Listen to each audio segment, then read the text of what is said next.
teikt, ka šodien mēs ierakstām, zinām mērā, jaunu atmiņu par Liepājas pilsētu, Liepājas vēstures grāmatās un pateikt paldies karavīriem, ka jūs cītīgi sargājāt Liepāju pirms 20 gadiem un arī šodien. Iesveicu šo piemiņas zīmi trīsvienīgā Dieva, Tēva, Dēla un Svētā gara vārdā.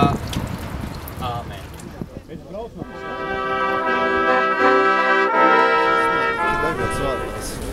Jā, toreiz 20 gadus atpakaļ, jau pagājuši 20 gadi tik ātri. Liekas, tas bija pavisam nesen. Tanī brīdī jau mums pilsētas domei, deputātiem, Latvijas pilsoņiem bija zināms rūdījums. Mēs jau bijām saķērušies, kā teikt, ar okupācijas varas pārstāvjiem, ar armiju. Liepājā armija tā jau bija tāda parasta lieta.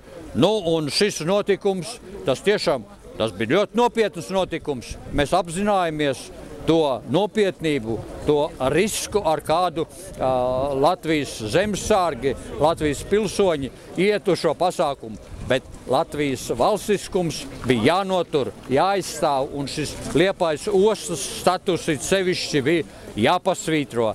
To saprata gan civilie, gan armija arī galu galā saprata, un pēc, protams, nopietnām un samērā asām pārunām mēs panācām vienošanos.